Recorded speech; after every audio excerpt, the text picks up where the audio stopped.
چالاک ہرن اور چیتا۔ ہرن نہ صرف نام کا چالاک تھا بلکہ اپنے نام کی طرح بہت ہی چالاک اور پھرتیلا تھا۔ ایک دن وہ جنگل میں پھل اور کھانے پینے کی دوسری چیزیں لیے مزے سے گھوم رہا تھا۔ اگرچہ وہ بہت چھوٹا تھا مگر وہ بالکل بھی خوف زدہ نہیں تھا۔ اسے پتا تھا کہ بہت سے بڑے بڑے جانور اسے اپنی خوراک بنانا چاہتے ہیں، لیکن اس کے لیے انہیں چالاک ہرن کو پکڑنا ہوگا، جو کہ بہت ہی زیادہ ناممکن تھا۔ اچانک سے چالاک ہرن کو کسی کے دھاڑنے کی آواز آئی۔ وہ یقیناً ایک چیتا تھا۔ چالاک ہرن، کیسے ہو تم؟ میں بہت بھوکا ہوں، میرے لیے کچھ کرو۔ دیکھو، اگر تم چاہو تو میرے لیے دوپہر کا کھانا بن سکتے ہو۔ لیکن چالاک ہرن بالکل چیتے کا کھانا نہیں بننا چاہتا تھا۔ آخر اس نے ادھر ادھر نظر دوڑائی اور اپنے ذہن سے کوئی ترکیب سوچنے لگا۔ اس نے ایک کیچڑ کا ڈھیر پڑا ہوا دیکھا۔ لیکن چیتے، میں تمہارے لیے کچھ نہیں کر سکتا کیونکہ یہ آج بادشاہ کا کھانا ہے اور اس کی حفاظت کر رہا ہوں۔ یہ کیچڑ؟ چیتے نے حیرانی سے پوچھا۔ ہاں، یہی تو ہے بادشاہ کا کھانا، چالاک ہرن نے کیچڑ کی طرف اشارہ کرتے ہوئے کہا۔ اور تمہیں کیا پتا کہ اس کا ذائقہ دنیا بھر میں سب سے اچھا ہوتا ہے۔ بادشاہ ہرگز نہیں چاہتا کہ کوئی اور اسے کھائے۔ چالاک ہرن کی یہ باتیں سن کر پہلے تو چیتا دیر تک اس کیچڑ کو تکتا رہا، پھر بولا، میں بادشاہ کے اس کھانے کو چکھنا چاہتا ہوں۔ نہیں، چیتے نے کہا، بادشاہ سلامت بہت ناراض ہوں گے، لیکن صرف تھوڑا سا چکھوں گا، بادشاہ کو اس کا پتہ بھی نہیں چلے گا۔ اچھا تو پھر ایسا کرو کہ مجھے یہاں سے بہت دور جانے دو تاکہ کوئی مجھ پر الزام نہ لگا سکے۔ ٹھیک ہے چالاک ہرن، تم یہاں سے چلے جا سکتے ہو۔ چیتے کا اتنا کہنا تھا کہ چالاک ہرن نے وہاں سے دوڑ لگا دی اور پھر یہ جا وہ جا۔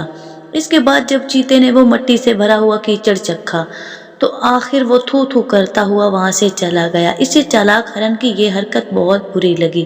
اس نے اسے سزا دینے کا فیصلہ کر لیا۔ وہ جانتا تھا کہ اگرچہ چالاک ہرن بہت تیز دوڑتا ہے مگر اس کی رفتار اس سے زیادہ نہیں ہے۔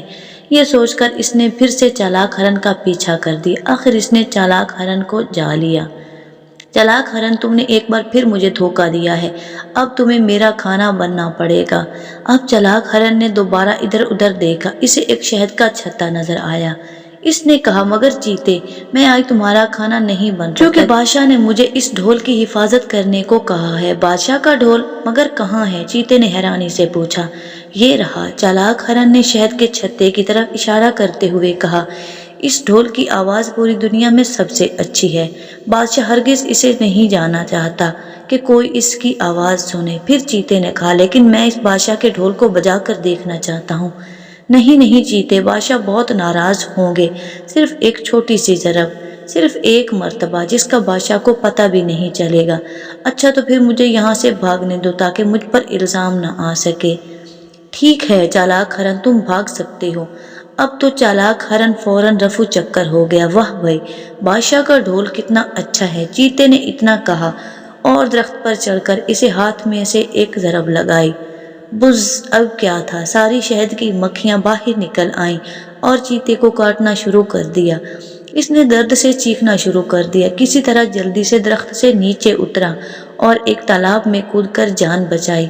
اب تو چیتا غصے سے بھرا ہوا تھا۔ وہ ہر قیمت پر چالاک ہرن کو سبق سکھانا چاہتا تھا۔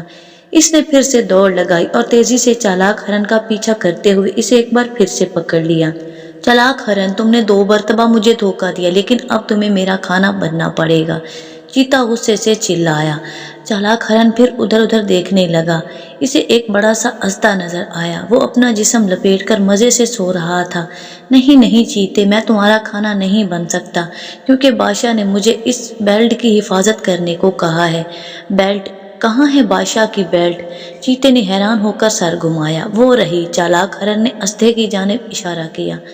اس کا رنگ برنگا جسم دیکھ کر چیتا بہت متاثر ہوا۔